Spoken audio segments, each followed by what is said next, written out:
It should be obvious that we cannot solve a crisis with the same methods that got us into it in the first place. This is a last chance saloon. Because if we don't really take the decisions that are vital now, it's going to be almost impossible to catch up. We will end the moratorium on extracting our huge reserves of shale, which could get gas flowing as soon as 6 months. We'll give way. If unprecedented changes are not made and made soon, there will be irreversible damage to the planet. Zero carbon. East Talk.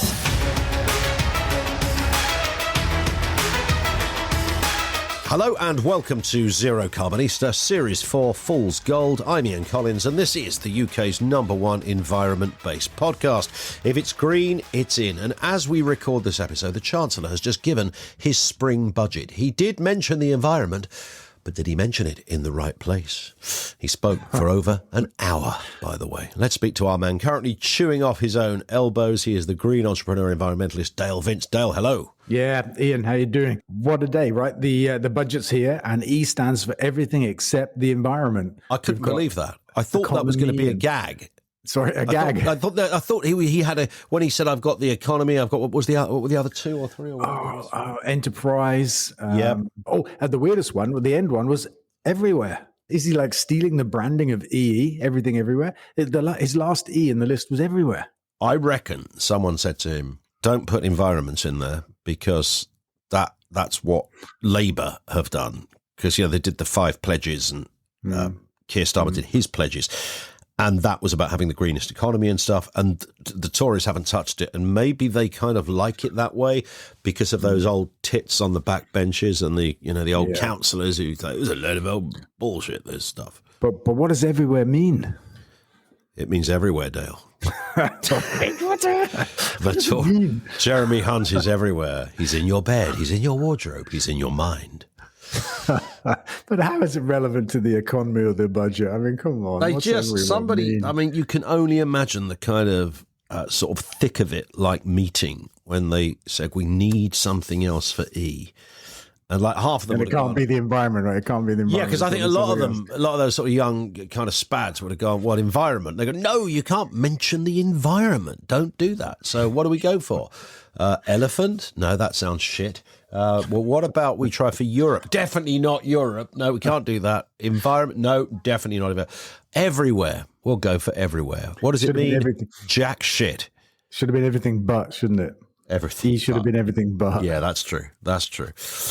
He did talk about nuclear power, and he said, and I'm paraphrasing him here, he said, this is the environmental option. You got to love them. As soon as he said it, like, remember when in Tom and Jerry cartoons when the cat used to have kind of a thought bubble with a fish in it or something because he was thinking of food, and I had a thought bubble. It had your face in it, Dale. When Jeremy Hunt mentioned this, he said the nuclear option is the environmental option. Tell me why, in a sentence, he's talking balderdash. Well, look, nuclear power stations take 10 years to plan and 10 years to build and another 10 years to break even on a carbon basis. So they aren't going to do anything anytime soon, and we haven't got that much time. And it's the most expensive form of electricity that we can make, and we are in the middle of a cost of living crisis. We're just coming out of an energy crisis. Yeah. And, we don't have uranium in our country either. So we're still going to have to import this stuff and rely on international markets for it. And then again, we just don't know how to deal with the nuclear waste. It's a ticking time bomb. It's costing us about 100 billion so far just to contain the waste we've already created. I mean, there isn't anything right about the nuclear industry. Not nothing. But it's everywhere. That's what they want. Maybe that's what everywhere means. Nuclear power everywhere. Because actually they're pumping money into a competition to design mini nukes so that we can have a proliferation of mini nukes around the country. Is that right? Absolutely. And Rolls-Royce is saying, well, we can make this ship because we make mini nukes for submarines, right? Little nuclear engines. And why don't we just build loads of those? I mean, it's the most stupid thing. They don't give any costs, but we know that economies of scale tell you that the bigger you make something, the more economic it is. And then the really big nuclear reactors in Britain today are stupidly expensive. Yeah. And Rolls-Royce are going to make a lot of small ones, and they will be stupidly expensive and some. Of course they will. They will. They have to be, because that's how it works. It's a little bit like, I don't know, a little bit staggering, right? To have them continue down these stupid paths that they go down. I think it just played to a gallery, didn't it? I think the other thing I thought in the other air bubble above my head was, the group that as soon as you say fracking, because they like the word fracking because it sounds wellard, as we've established on many previous episodes, frack the out of the place. They love that. It's like proper, it's got all the onomatopoeic kind of thing going on. Fracking, frack off. They love that shit. So there's that. But then, of course, there's not going to be any fracking, but the government has to kind of pretend to the frackers that there might be, but there won't be. So putting the nuclear thing in there kind of is like not quite as, it's not up there with fracking, but it might appease that group as well. Well, I think the coal mine in Cumbria is a great example of something they don't expect to get built.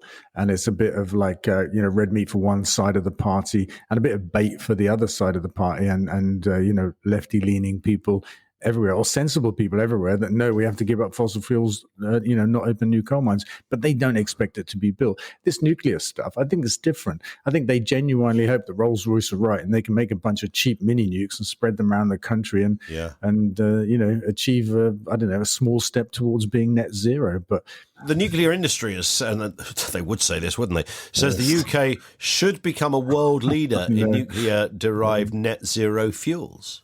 I mean, how does that make any sense? We don't have any uranium.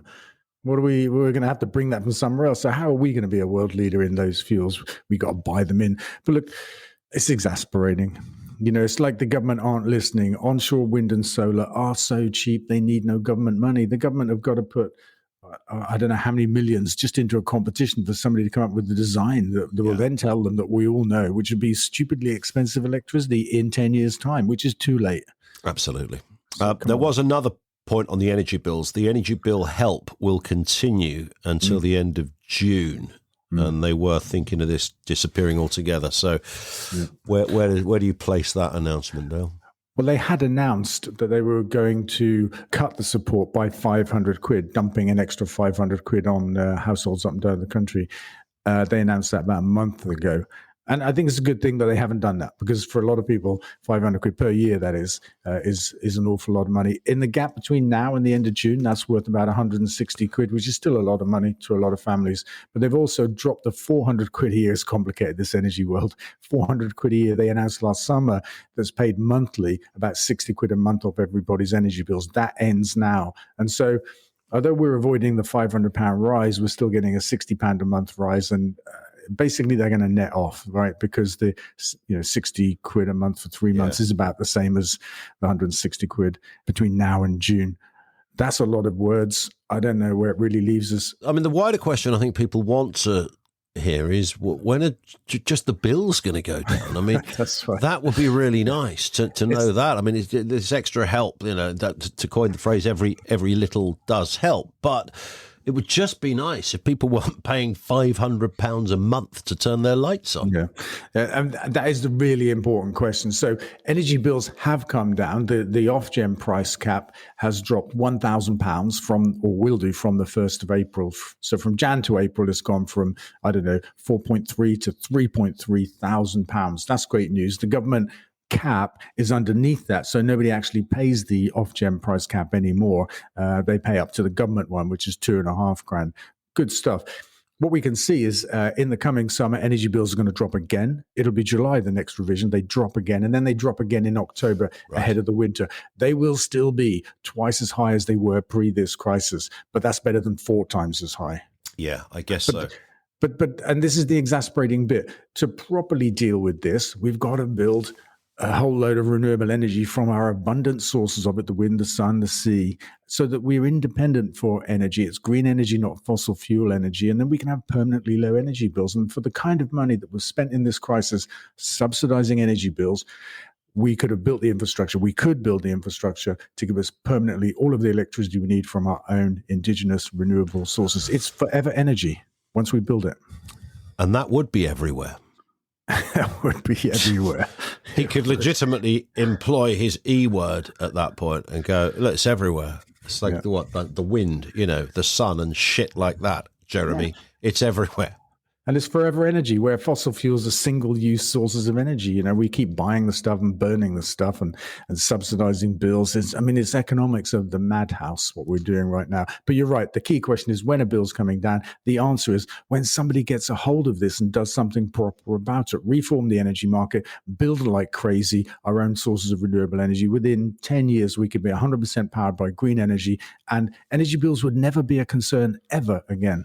Can I just remind people they should be contacting you on social media, by the way, Dale, because a lot of the debates we have here, we have on social media, and whether it's Twitter, twitter.com/Dale Vince, whether it's Facebook, facebook.com/Dale Vince, and everywhere else, Insta, LinkedIn, you name it, it's all there and Googleable. Because you do tweet and communicate quite a lot in these areas as well. It's not just the podcast every week, it's all those other areas too. Yes, and when we're sharing stuff on all those platforms, we're putting stuff out every day, trying to inform people, kind of raise the debate about this whole bunch of things that the government aren't doing and the things that need to be done, and just stuff that's happening in the world. Yeah, you are everywhere in terms of social media, which is good. Here's a question that came in from Gregor, who says, Dale and Ian, I've got 2 questions. I hope that's okay. It's not very democratic, is it? That's okay. I think we can live questions. Did that pass security? It's a twofer, right? We're giving a twofer. It is indeed. Dale, have you ever thought about moving into... I thought it just said, have you ever thought about moving? I thought that's an interesting, fairly domestic question. Have you thought about moving into micro hydro schemes? Surely there's loads of rivers, streams and outflows that could create energy. That's the first question. This is a great example of one of those things that is completely not what it appears. People often say that we've got loads of rivers, there's loads of opportunity. And the fact is there isn't, and we don't have. There are a few rivers relative to the land mass of Britain, right? Yeah. The number of hydro opportunities are tiny, and the amount of power that you can harness is tiny. And it's just one of them things that it seems obvious. Why don't we harness our rivers? But, most of it's been done where it can be done, where it's economic, and whatever's left is honestly too small to worry about. If you've got a stream or river in your back garden and you want to stick something in it, that's a great thing. But from a national point of view for the country, nah. So it looks as it on the outside to the untrained eye, it looks like there's shitloads of possibilities in that area, but actually all is not what it seems. It's shit all. Shit all. Here's the second part of Gregor's question. What will you do with the waste heat and CO2s from your green gas plants? Can you set up a salad veg glasshouse or a vertical farm? Those tomatoes will be worth more than Sky Diamonds in the future, the way things are going. I think they were last week, weren't they? Tomatoes, they were special. Look, there is no waste heat from our green gas mills. There is CO2. And at the moment, we're looking at a plan to feed that back into the digester to make more methane. But I think there'll always be a little bit of CO2 that's vented. I don't know. And feeding it into greenhouse is a great idea, actually. Gregor, thanks for that. But right now we're trying to turbocharge the digester by taking the exhaust gas, which is CO2, and putting it back in and turning it into methane. Yeah. Here's the story, Dale. Big polluters set out a £30 billion plan to cut emissions. Very nice people. It's decent of them, isn't it? Right? It's very good of them. They've been much maligned, these people. These big polluters, yeah. I mean, the whole name is pejorative, isn't it? You're a big polluter. Just a bit. Actually, it's in Wales. 40 of Wales's biggest polluters have come together and said they're going to cut CO2 emissions by 40%, which is great, by 2040, which is not so great, right? They need to do it a bit faster than that, really by 2030, I would say. Yep. But they're called the South Wales Industrial Cluster, and they say it'll safeguard 100,000 jobs. Not really quite sure how. Yeah, what can you say? They're nice people. Well, I don't understand the cynicism, Dale. They're like cutting the emissions. I just think it's a lovely idea, but and they need to be more ambitious than 40%, and they need to do it faster than by 2040. So I don't mean to be ungrateful, but that's just the reality. That is the reality. I hear the book bugle. What about that? It just suddenly crept up on us like that. It does that. We were so enamoured by the generosity and the benevolence of the big polluters that we both of us failed to hear the book bugle going off like Billy. And there's a couple of good points on the book bugle. I mean, tell us a little bit, if you can, about the revised book, the paperback, Dale. Oh, yeah, cool. Well, look, it's got a foreword by John Robb. It's a good piece of writing. And it's got a couple of chapters tacked on the end that really updates everything from when the book came out, which was in 2020, first year of the pandemic. Obviously, there's a couple of years and a whole shit show that's gone on in between then, not least in the Tory government, but also in the world of, the energy crisis. I think there's a crisis of capitalism. I'm spelling that out in the book as well. And an urgent need for tax reform and stuff like that. So it just brings the book bang up to date. And that's it. There it is. We should say that you can get the book from the Forest Green Rovers shop, fgr.co.uk/shop. We should also say that there is a chance to win a Sky Diamond here as well, right? Yeah, that's right. Running a competition. I think we're giving away 5 or 10. I'm not really sure. You buy a book, 5. You get the chance to win one. 5, is it? Thank you. Don't say 10, otherwise your handlers will just lose their shizzle. That's right. We've got loads of them. Don't matter. And the other thing is, by way of an update, we're selling thousands of these books. I mean, say it quietly, but I think it might make the bestseller list. It's doing incredibly well, isn't it? Yeah. And suddenly, the revised version, the new chapters, the paperback version, it's just, really has just kind of, I know all these are cliches, flown off the shelves and all the rest of it, selling out fast, but it happens to be true. Yeah, it's true. And the reviews are incredible. Just incredible. If I was writing a review myself to blow my own bugle, I wouldn't go that far. Yeah. Right, but the reviews are stunning. Basically, if you want to win a Sky Diamond as well, once you've bought a paperback version of the book, you then email Manifesto at ecotricity.co.uk with your name, address, proof of purchase, proof you're over 18, confirm an email and all the rest of it.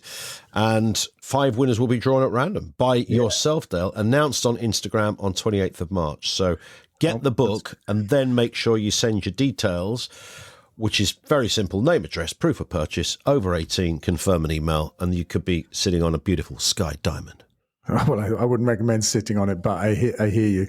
Very bad comparison. You're like the pro on this show. You've got all these details. I don't have a clue, actually. I'm just like, there's a competition. It's either 5 or 10. I don't know. Yeah, I got a bag of diamonds, and here's some to give away. I got 5, not 1, but not 2, but 5 of these and you can win them from the book, and it's that simple. It's easy, isn't it? It's just that easy. And then actually it's not. There's all them details. And by the way, we're not trying to make it difficult. There's lots of rules around competitions, and so we've had to comply with those, which makes it sound more tricky than we're just going to give away 5 diamonds to the lucky winners. Yeah. Make sure you've read the T's and C's as well, is one of the main points as well within this. Well, there's nothing in there to be afraid of, by the way. No, absolutely, yes. Nothing scary. Nothing scary. Nothing sinister. Here's another question from Headley, who says, Dale, 2 questions. Another 2 questions? What's going on here? It's the day for twofers, isn't it? What is it? Why is literally no one else talking about green gas if it really is the game changer you describe it? Yeah, good question. This happens, right? This happened to me a lot in my life. We start something and, everybody's like, it would have been done before if it was either that easy or that important or something like that. And then next thing you know, everybody's doing it. Well, speaking of everybody's doing it, his second question is, why have you both started swearing so often? Oh, well, that's fair, right? Because I think we have done that. We have to put our hands up to that. It's like heat of the moment stuff, Headley. Do you know what I mean? We get into this exasperating news. That's what the E really stands for in today's budget by Jeremy Hunt. Oh, I struggle every time I say that word. I nearly missed it. Exasperation is the real E coming out of the budget. But look, it is exasperating, and sometimes we swear. It feels like kind of like fun. It lets off a bit of steam, but hopefully it's okay with you guys out there. Yeah, we can bleep it with cuckoos and things. Well, we're not that bad. We're not like... Would you like to hear what a swear word sounds when replaced by a cuckoo? Well, all right, then I'll say his name in the rude version, and then you can cuckoo it out. Jeremy, right? See, it's so much funnier with the cuckoo. Fun, isn't it? I like it. We've got the cuckoometer here for these very events. Next question from Ernie on Twitter, who says, Dale, any idea what proportion of tax is spent on net zero? I don't know, but know it needs to be more. Yeah, that's my instinct as well. I think it's call, actually. Oh, sorry, Headley. That's another swear word, but you can cuckoo that Another up, maybe. cuckoo. I like the cuckoo. But look, it's next to nothing. It's nowhere near enough. And it really should be. We spend more money subsidizing North Sea oil than we get in tax from the North Sea. We have all those crazy kinds of things going on. And the stuff we need to spend money on, we're just not spending money on. There is nothing in the budget today. Nothing in the budget. There's 20 billion for carbon capture and storage, which is a unicorn, mythical technology. It's not coming. It's not going to help us. It's not the answer. But we'll spend 20 billion pounds on it. I mean, this is the budget of the stupid today, and it's exasperating, and it makes me swear sometimes. But no, not enough tax at all. And by the way, you've got another question. Come on, everybody has two today. Can you just say it again, Jeremy? In it. Are we overworking the cuckoo? That's what I want to know. We might be. The poor thing. And then Grant Chaps, and it rhymes with crap. And Alex on Facebook says, final question, by the time you get your eco park, do you reckon there will be standing areas in the FGR stadium? Yes, that's our plan. That was too short, was it? That's all right. There's nothing wrong with a succinct answer, Dale. There's no point in wasting words. No, true. That would be a catastrophe. That's a good word. It doesn't begin with E, though, does it? No. There we go. So, so definitely standing room at the new stadium. Yes, absolutely. That's the plan. Fantastic. Cracking stuff, Dale. The book is out. Follow the links. Go to the websites. Make sure you follow Dale on social media in all the usual places, Twitter, Facebook, Insta, and more. And we'll speak in a week, Dale. Yes, I'm just off to donate to the swear box. I think, you're going to need a couple of those swear boxes. It's full, this one. All right, see you next week. See you next week.